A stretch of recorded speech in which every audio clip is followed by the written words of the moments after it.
This is the best commercial milky donut recipe that you will ever need. It contains recipe, pricing, packaging, and commercial tips that no one has ever shared here on YouTube. Hi people, my name is Susan, and to all my new viewers, welcome to my vlog channel, That's Fun channel, where I share all things DIY, craft, lifestyle, family, millinery tutorials, how to earn money on the side while you're waiting for that cake, small chops, or catering order, and lots more. So let's dive right into the video.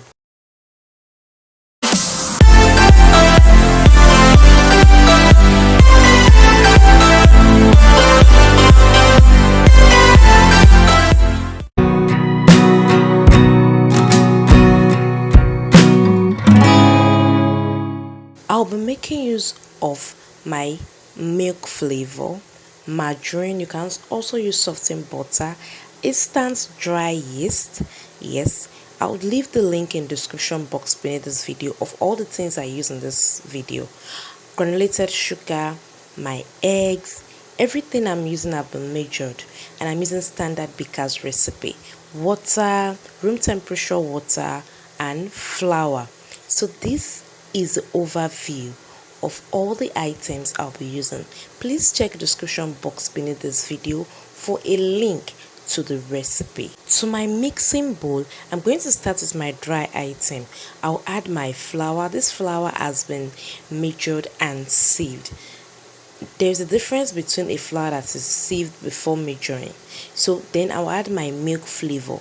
You can use your regular powdered milk, but I would advise to use milk flavor because it gives it an extra flavor. Then my sugar, then I'll go in with my yeast, then I'll mix this with my hands to combine all the dry items.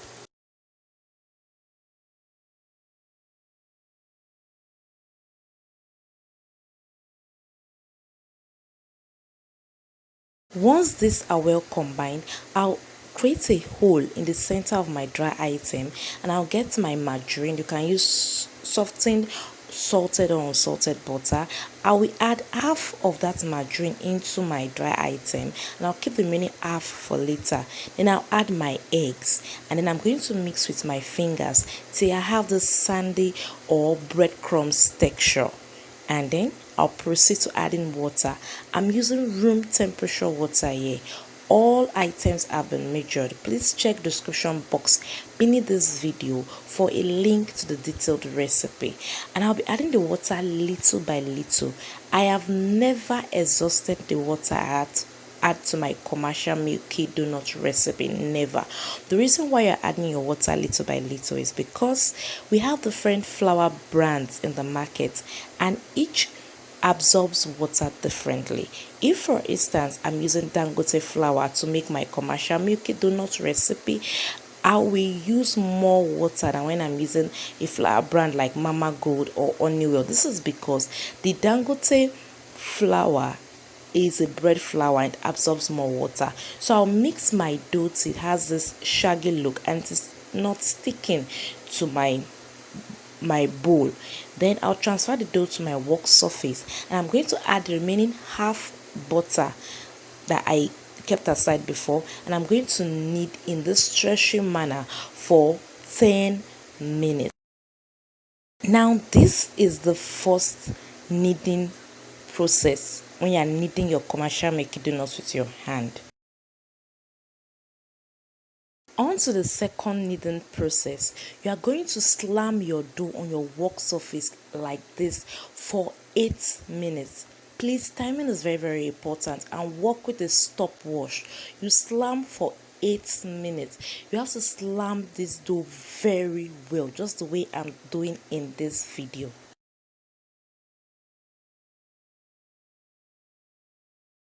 At this stage, you've already kneaded your dough for 18 minutes. Now this is where a lot of you guys stop. Yes, it's fine, you get a good donut, but not a melt in the mouth donut. And this is where I take it to the next level, to the extra level. And what I'm just doing here is just removing the dough that has stuck to my fingers. So I'm going to be using this cake comb, this cake or cake scraper, and this candle rolling pin. We use this as bakers to roll out fondants. Don't use the wooden rolling pin. Now I'm going to be slamming this dough for the next 7 minutes, just like this. I'll use my cake comb to turn the dough as if I'm folding it and slam it for 7 minutes. So in total, we are kneading for 25 minutes by hand. We are kneading our commercial Milky Donut recipe for 25 minutes by hand. This beating method, this last 7 minutes method, is that method that gives me always my melt in the mouth donut. So at the end of 25 minutes, your dough should look like this. It should be smooth. It shouldn't stick to your hand once you insert your index finger into it, and then when you slam it on your work surface, it should be able to pick itself. Then there's also something we call the window pane method when you're testing if your dough has been well kneaded. Once you get a little piece of your dough and you stretch it, it should take some time before it tears. So I've given you ways to know how your dough is well kneaded. Let me say that again. 1, your dough shouldn't stick to your index finger once you insert it into it. 2, your dough is going to be very smooth. 3, your dough should be able to pick up itself from your work surface. 4, when you use the window pane method, you cut a piece of your dough and you stretch it. You take some time before it tears. And the next thing I'm going to do is to apportion my dough into smaller portions, and I'll leave it to rest for 5 minutes. This is not to proof the dough, but this is to allow the gluten level in the dough to relax. Sorry, I'm speaking more professional terms. Sorry. This is to allow the flour to relax. You can leave it as a whole before you continue the process to rest for 5 minutes, but I like apportioning it like this to make work easier for me. Next, I got my oven tray and I got this paper, this wax paper. You can also use parchment paper. You cut into square like this and you place it on your baking tray, and you make sure you give allowances. Then you add in sieved flour. You sieve flour on it so that your donut doesn't stick. Sieve it well, be generous with your flour.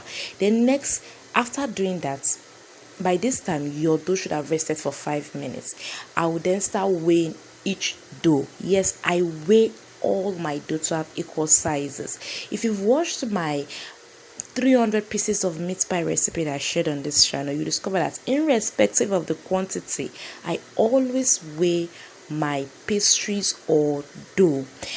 Now, to all my OJs, thank you guys so much for your support. Thank you for always sharing and leaving me comments and liking my videos. Thank you guys so much for the support. To all my new viewers who are just watching my video for the first time, please subscribe and turn on that notification bell so that you do not miss out on all my commercial recipes that I share on this channel, and all my how to earn money on the side while you're waiting for that cake order.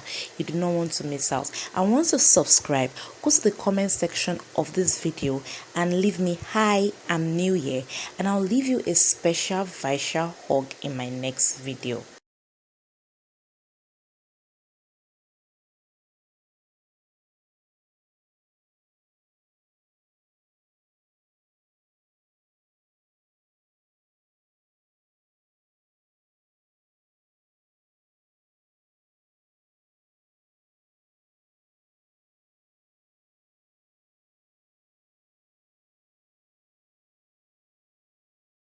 Once I'm through apportioning them and weighing them like this, I'm going to go to the next stage of molding my dough, molding each dough. Just watch the video and you understand how to mold it. You want to do this very tight and you want to make it very smooth. If you don't make it tight, once your dough gets to the fire, it's going to be loose and it's going to have air bubbles, and you don't want that. And if it's not smooth, at the end of the day your donut is going to have rough skin. You do not also want that. You will also notice that this is the only time I use flour, extra flour. When I sprinkle the flour on my parchment paper or wax paper, that was the only time I introduced extra flour. Don't add extra flour on your work surface while kneading. Just follow the recipe to the end, and trust me, you're going to have the same results as I am having.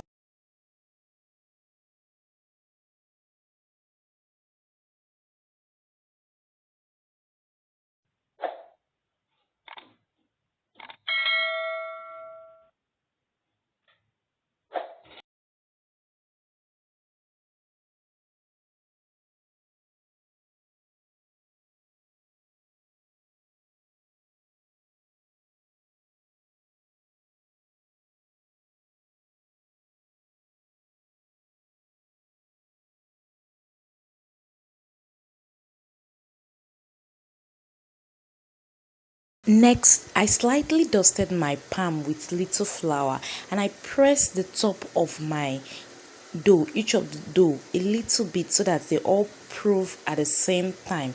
And I'm going to allow this proof for 1 hour. I'll put it in my oven that is not on to proof for 1 hour. Please keep it away from direct sunlight, and it's going to proof well. Proof for an hour, and then while it's proving, we're going to go ahead to make the filling for our commercial milky donuts. To start with, I'm going to make my condensed milk by using powdered icing sugar, then regular milk, then I'll be using corn flour. Please check the description box beneath this video for links to detailed recipe, and I'll be using salt, and I'll be using warm water, not hot water but warm water, then margarine or butter that I already melted. I melted it in this thing to make work easier, and lastly baking powder. These are what I'm using to make my condensed milk. To my pot, I'm just going to combine all the items together. I'll start with the dry item first and I'll stir them together before I introduce my wet item, and then I'll stir this together, and I'm going to take this to my heat, and I'm going to cook this on very low flames for 2 minutes. You should not exceed 2 minutes. I also want to be stirring it while it is cooking. This is my condensed milk recipe. Now this recipe is very thick. If you're into dessert, if you're into making ice cream, you can use this condensed milk recipe to make your ice cream. It is not a regular condensed milk recipe you see on YouTube, so you have to keep stirring so that number one, it doesn't get burnt, and don't exceed the 2 minutes. Also, once it's getting cold, it gets thicker. So you see, I am actually not spending anything to buy condensed milk. Once I was through, I then introduced my milk.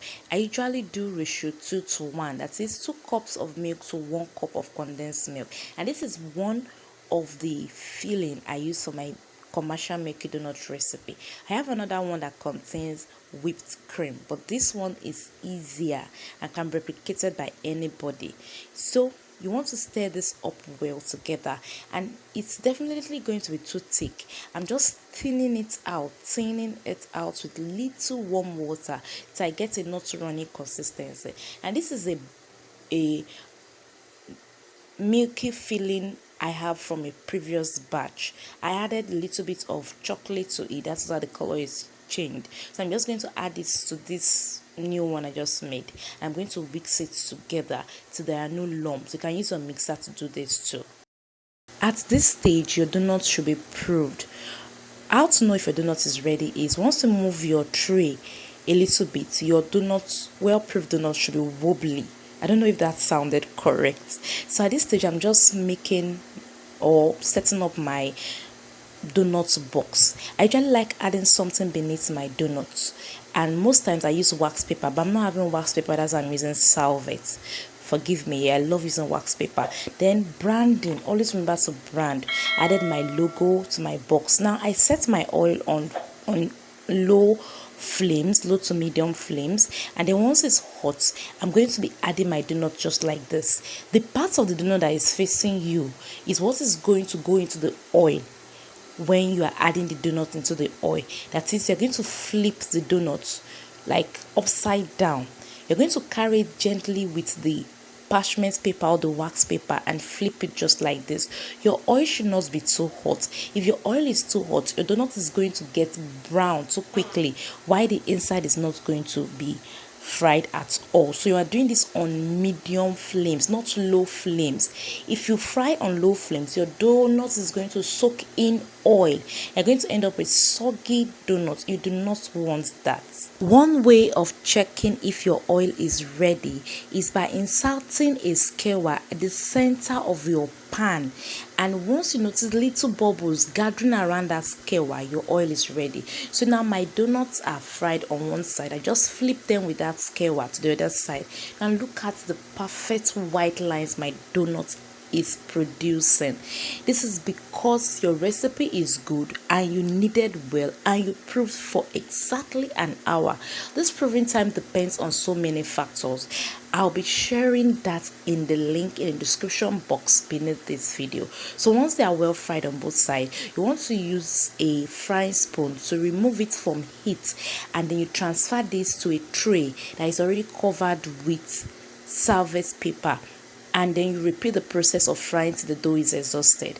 When you are frying the second batch, try to reduce your oil a little, because at this stage your oil is already extra hot. So you want to still maintain that temperature across your frying.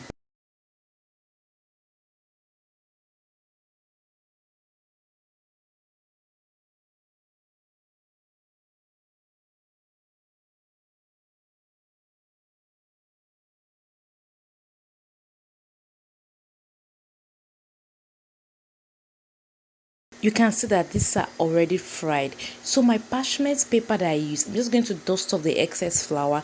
I'm going to keep them in this black nylon and tie them for later, because I make donuts every day. I make my commercial making donuts every day. So look at the perfect lines, perfect white lines of these donuts. Now, why the donut is still slightly warm, not when it is very hot, when it is slightly warm and not when it is lukewarm, I'm going to coat this in my milk, and I'm going to be adding this into my donut box. Now here, this is a commercial donut mix recipe. You can use any brand of milk of your choice, but there's something I want to say here. If for instance you are using Dano milk, for instance, you can buy 2 rolls of Dano milk, and it will be enough to do your condensed milk, your filling, and your coating. Yes, I said I will share tips that no one has ever shared here on YouTube. You can buy 2 Dano milk rolls, and it's going to be enough for your condensed milk, your filling, and your coating. Or you can buy the 150 gram of Dano refill with 1 roll of Dano milk, or you can buy just the 350 gram of your Dano milk refill. This works perfectly for everything milky that you want to do. Also, when you are coating, be careful with the donuts. You don't want to press that donut to lose its shape. The donut is already round and puffy and fluffy. You want to be very careful when you are coating. The reason why you coat when the donut is slightly hot or warm rather, the reason why you may coat it when it's slightly warm is so that it coats well. If you leave it till it is a little bit cold or it is completely cold, it will not coat well. Also, my milky donut filling, the filling can fill 18 donuts. So these are ready. Next thing I'm going to do is to proceed to filling. I use the scissors to create indents in each of the donuts, and I'm going to use like a dowel rod to open up the donuts. Next, I'm going to be getting this silicone funnel. You can use piping bag, but I prefer using this silicone funnel. I got it sometimes ago. I prefer using this silicone funnel to add this particular milky donut filling into my dough. Just watch where I'm going to add it. If I'm using my milky donut filling that has the whipped cream inside it, I'll use my piping bag, but for this I prefer using the silicone funnel. You can use piping bag, it's fine, but this works very well for me. I don't overfill my donuts, and it doesn't spill over. You want your work to be very neat. I've seen different version of milky donut that is sorry to use the word irritating, because you overspill your filling and it doesn't look attractive anymore. So you want to do it moderately. Just watch the way I'm doing this, and I'm measuring 1/8 cup, 1/8 standard baker's measuring cup of my creamy milky filling into my commercial milky donuts.